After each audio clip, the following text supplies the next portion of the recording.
Hi, my name is Ben and this is Connor. We work for Ventol. Today we are working in a warehouse where we are installing the Inceptor Hi-Lites. They come in 200, 150 and 100 watts. They also can be bought with a mounting bracket. Now today we're not going to be using the mounting bracket, we are using the chain hook which is installed onto the fitting already. The fitting also comes with a CTA switch which can be changed from 4K to 5K to 6.5K. Alongside this we are installing the click flow plugs. Today we'll be installing the male, the female in 3s and 4 pins. Now this adding to this means that the installation becomes much quicker and maintainable for the future. The fittings are also dust tight, water resistant, IK10 rated, and they're also food safe. We're now going to unbox the product and see what's inside. The fitting we are installing today is a 150 watt with a microwave sensor built in. We're going to use the hook accessory on the back to hang it from some jack chain, and there is also a CTA switch under this cap which you can switch between 4, 5 and 6.5K. The product is also dimmable. If you unscrew this cap, the flying lead off the emergency pack screws into this slot here. Now we're going to install the product. Let's see how it goes.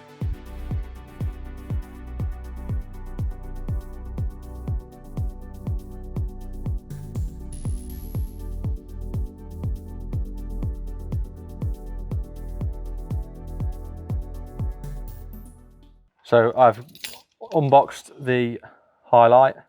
I've added the chain to the back. I'm going to put it in place where the measurement is in the warehouse where it's going to be. Now we're going to install the emergency pack. There's 2 screw holes here and here, and that's how I'm going to be fixing it to the purlin.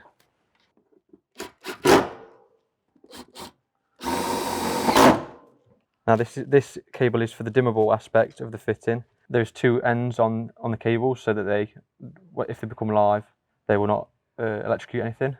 We're not going to be using this because we don't want our light fitting to dim, so this is just going to get tucked on the purlin out of the way for future, just in case that the client does want it to be dimmable.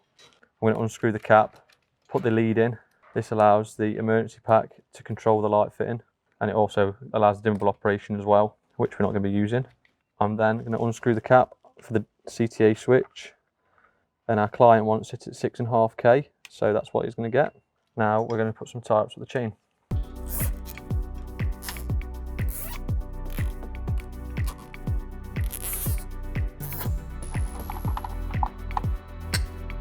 Next we are going to install the click flow plug to the first cable which comes out of the light fitting. This is a 3-core and this just supplies the power to the light.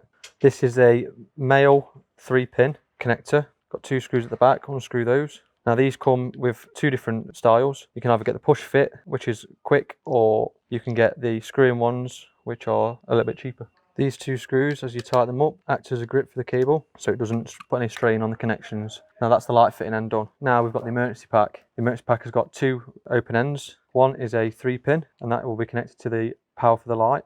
So now I will put this other connector on there. Putting these click flow connections on makes it maintainable for the future, so you can disconnect the piece of equipment to replace if necessary or maintain whilst keeping the power on and it being safe, so it doesn't affect any other service. Now this one here is a 4-pin male. Now we need the male because this one here is going to slot in to the click flow CT box. Now inside the box it comes with this unit. The front pops out so you can help you to install the cables, and it also comes with the back box. And now this I'm going to screw into my metal back box, which I've already installed in my first fix stage, and then we can install the cable to the front of it to gain the power. Now we've connected all the flow plugs, we can put these 2 together to connect the power through, and I'm just going to tie out these nice and neatly in the purlin so that you cannot see it from below.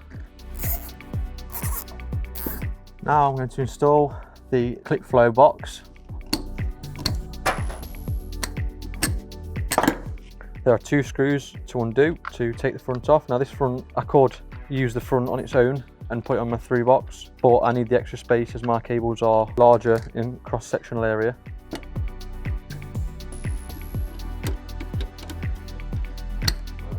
Now this function of the CT low box does click out like this. That is so your cables can pop out the front, you can connect it and then push it back in again.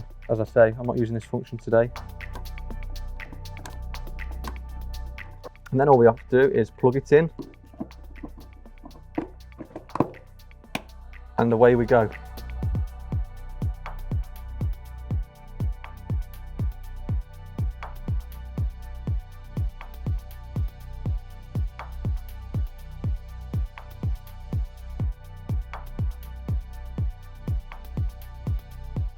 So today we installed over a dozen Hi-Lites in the 150 watt version.